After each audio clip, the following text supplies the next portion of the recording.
Olá, rapaziada. Dessa vez eu vou fazer aqui um pequeno e curto vídeo. Dessa vez é pinduca não, viu? Dessa vez é guitarrada. Guitarrada de quem? Dos 3 maiores mestres da guitarrada do país. Mestre Vieira, Mestre Curica e Mestre Aldo Sena. Eles que são do Belém do Pará. Ficaram conhecidos nacionalmente e internacionalmente como os maiores guitarristas do país. E vou passar aqui agora para vocês ouvir um melô de guitarradas deles.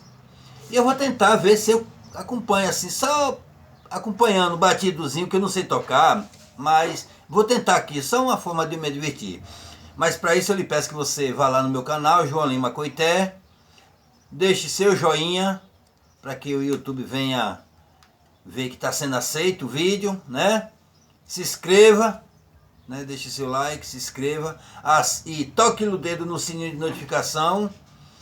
E vamos para o vídeo, né? Vamos ver como é que vai sair. Tenho certeza que não vai sair bem legal não, porque eu, né? Mas vou tentar ver aqui o que é que eu posso fazer. Então vamos nessa, né?